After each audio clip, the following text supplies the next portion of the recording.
ಎಲ್ಲರಿಗೂ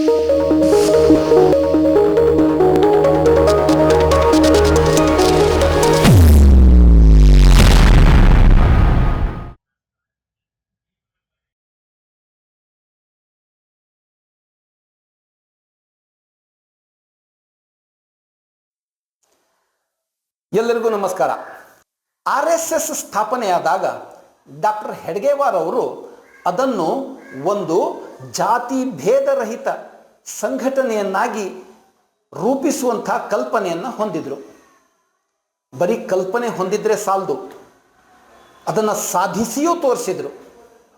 ಆದರೆ ಆ ಕಾಲದ ಜನ ಇದನ್ನು ನಂಬಲಿಕ್ಕೆ ತಯಾರಿರಲಿಲ್ಲ.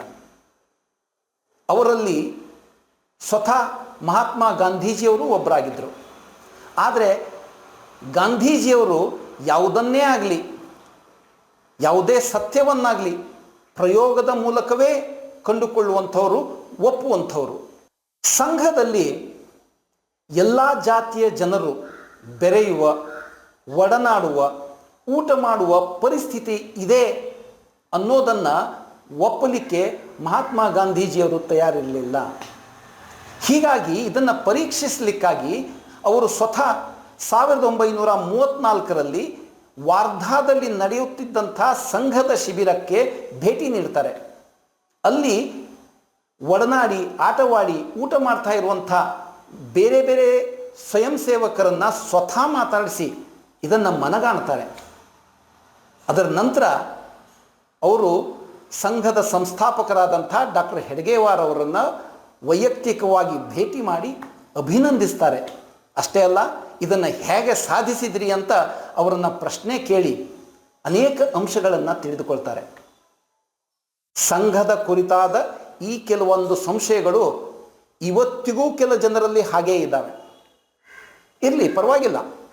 ಆದರೆ ಗಾಂಧೀಜಿಯವರ ತರಹ ಸ್ವತಃ ಹೋಗಿ ಪರಿಶೀಲನೆ ಮಾಡಿ ಅದು ತಪ್ಪೆಂದು ಗೊತ್ತಾದ ಮೇಲೆ ಅದನ್ನು ಒಪ್ಪಿಕೊಳ್ಳುವಂಥ ಪ್ರಾಮಾಣಿಕತೆ ಮಾತ್ರ ಯಾರಲ್ಲೂ ಇಲ್ಲ.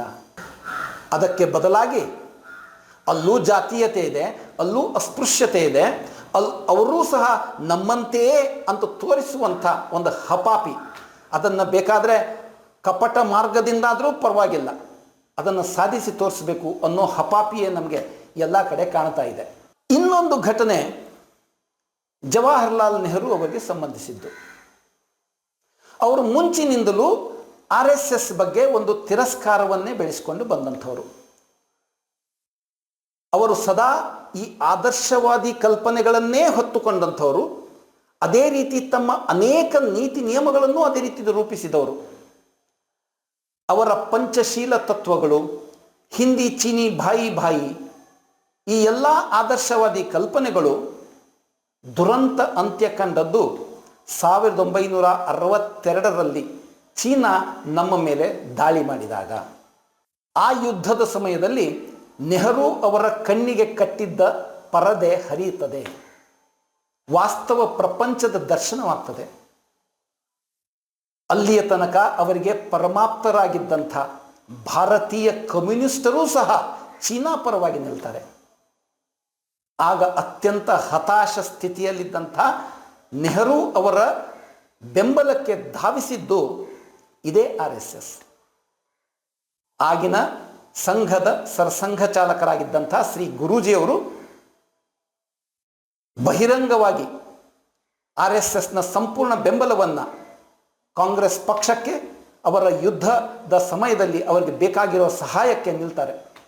ಸಂಘದ ಸ್ವಯಂ ಸೇವಕರು ದೇಶಾದ್ಯಂತ ತನು ಮನ ಧನದಿಂದ ಈ ಯುದ್ಧಕ್ಕೆ, ಭಾರತ ಸರ್ಕಾರಕ್ಕೆ ಸಹಾಯಕ್ಕೆ ನಿಲ್ತಾರೆ. ಈ ಯುದ್ಧದಲ್ಲಿ ಕಡೆಗೂ ಭಾರತಕ್ಕೆ ಸೋಲಾಗ್ತದೆ. ಇದರ ನಂತರ ಸತ್ಯ ಮತ್ತು ವಾಸ್ತವದ ಅರಿವಾದಂಥ ನೆಹರು RSS ಕುರಿತಾಗಿ ತಮ್ಮ ನಿಲುವಿನಲ್ಲಿ ಆದಂಥ ಬದಲಾವಣೆಯಾಗಲಿ, ವಿಷಾದವನ್ನಾಗಲಿ ಎಲ್ಲೂ ಬಹಿರಂಗವಾಗಿ ವ್ಯಕ್ತಪಡಿಸೋದಿಲ್ಲ. ಆದರೆ ಅದನ್ನು ಪರೋಕ್ಷವಾಗಿ ತೋರಿಸಿಕೊಳ್ತಾರೆ. 1963ರ ಗಣರಾಜ್ಯೋತ್ಸವದ ಪರೇಡ್ನಲ್ಲಿ ಭಾಗವಹಿಸಲಿಕ್ಕೆ ಅವರು RSSಗೆ ಆಹ್ವಾನ ನೀಡ್ತಾರೆ. ಆ ಗಣರಾಜ್ಯೋತ್ಸವದ ಪರೇಡ್ನಲ್ಲಿ ಸ್ವಯಂ ಸೇವಕರ ಒಂದು ತುಕಡಿ ಆ ಪರೇಡ್ನಲ್ಲಿ ಭಾಗವಹಿಸುತ್ತದೆ. ಅಂದರೆ ಇದರ ಅರ್ಥ ಇಷ್ಟೇ, ಮೂಲಭೂತವಾಗಿ ಕಾಂಗ್ರೆಸ್ಸನ್ನು ಕಟ್ಟಿ ಬೆಳೆಸಿದ ನಾಯಕರೆಲ್ಲರೂ ವಿವಿಧ ವಿಚಾರಗಳ ಬಗ್ಗೆ, ಅದರ ಕುರಿತಾದ ಚರ್ಚೆಗಳ ಬಗ್ಗೆ ತಮ್ಮ ಮನಸ್ಸನ್ನು ಮುಕ್ತವಾಗಿಟ್ಟುಕೊಂಡಿದ್ದರು.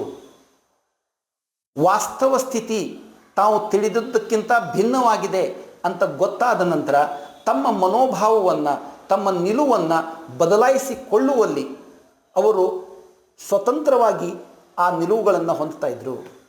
ಇಂದಿನ ಸರಿ ತಪ್ಪು ಶಾಶ್ವತವಾಗಿ ಅದೇ ರೀತಿ ಉಳಿಯುವಂಥ ಮನಸ್ಥಿತಿಯಲ್ಲಿ ಅವರು ಇರಲಿಲ್ಲ. ವಸ್ತುಸ್ಥಿತಿಯ ಅರಿವಾದ ನಂತರ ತಮ್ಮ ಧೋರಣೆಯನ್ನು ಬದಲಾಯಿಸಿಕೊಳ್ಳುವಂಥ ಮುಕ್ತ ಮನಸ್ಸುಗಳನ್ನು ಅವರು ಹೊಂದಿದ್ದರು.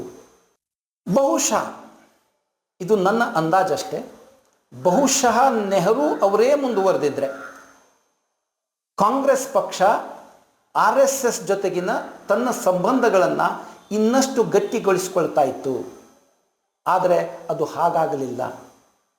ಅದರ ಮರು ವರ್ಷವೇ ಅಂದರೆ 1964ರಲ್ಲಿ ನೆಹರು ಅವರ ದೇಹಾಂತವಾಗ್ತದೆ. ನೆಹರು ಆರಂಭಿಸಿದ RSS ಜೊತೆಗಿನ ಸದ್ಭಾವನೆ, ಸದಾಶಯದ ಹೆಜ್ಜೆಗಳು ಅಲ್ಲಿಯೇ ನಿಂತು ಹೋಗ್ತವೆ. ಈಗ ಸ್ವಲ್ಪ ಊಹೆಯ ಲೋಕಕ್ಕೆ ಹೋಗೋಣ. ಹಾಗೆ ಕಲ್ಪನೆ ಮಾಡಿಕೊಳ್ಳಿ, ಮಹಾತ್ಮ ಗಾಂಧೀಜಿಯವರ ತರಹ DK ಶಿವಕುಮಾರ್ ಆಗಲಿ ಅಥವಾ ಇನ್ಯಾವುದೇ ಕಾಂಗ್ರೆಸ್ ನಾಯಕರಾಗಲಿ, ಅಷ್ಟೇ ಯಾಕೆ BJP ಹೊರತುಪಡಿಸಿ ಇನ್ಯಾವುದೇ ರಾಜಕೀಯ ಪಕ್ಷದ ಯಾವುದೇ ನಾಯಕರಾಗಲಿ ಸಂಘದ ಯಾವುದಾದ್ರೂ ಶಿಬಿರಕ್ಕೆ ಭೇಟಿ ನೀಡಿ ಅಲ್ಲಿ ಏನು ನಡೀತದೆ ಅಂತ ತಿಳ್ಕೊಳ್ಳೋಣ ಅನ್ನೋ ಉದ್ದೇಶದಿಂದ ಅದರಲ್ಲಿ ಪ್ರವೇಶ ಮಾಡಿ ಬಂದರೆ ಏನಾಗತ್ತೆ ಕಲ್ಪನೆ ಮಾಡಿಕೊಳ್ಳಿ.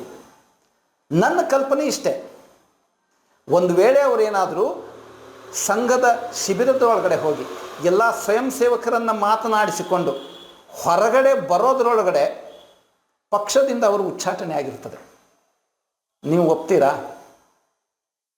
ನಿಮ್ಮ ಕಮೆಂಟ್ಸ್ಗಳನ್ನು ಕೆಳಗಡೆ ದಾಖಲಿಸಿ. ಅದೇ ರೀತಿ ಸದ್ಯದ ಸರ್ಕಾರ ಜವಾಹರ್ಲಾಲ್ ನೆಹರು ಅವರ ತರಹ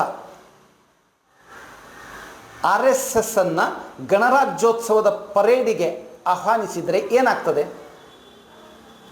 ನೆನಪಿರಲಿ, ಸದ್ಯದ ಸರ್ಕಾರ RSSನ ಸ್ವಯಂ ಸೇವಕರು ಮಾತ್ರ ಅಲ್ಲ, ಪ್ರಚಾರಕರಾಗಿದ್ದಂಥವರ ಪ್ರಶ್ನಾತೀತ ನಾಯಕತ್ವದಲ್ಲಿದೆ. ಆ ಸರ್ಕಾರವೇನಾದರೂ RSS ಅನ್ನು ಗಣರಾಜ್ಯೋತ್ಸವದ ಪರೇಡಿಗೆ ಆಹ್ವಾನಿಸಿದರೆ ಏನಾಗ್ತದೆ? ಇಡೀ ದೇಶದ ತುಂಬ ಪ್ರತಿಭಟನೆ, ಧರಣಿ, ಮುಷ್ಕರ ಎಲ್ಲವೂ ನಡೀತದೆ. ಅದೂ ಸಹಿತ ಕಾಂಗ್ರೆಸ್ ಪಕ್ಷದ ನೇತೃತ್ವದಲ್ಲೇ. ನೀವೇನಂತೀರಿ? ನಿಮ್ಮ ಅಭಿಪ್ರಾಯ ಕೆಳಗಡೆ ದಾಖಲಿಸಿ.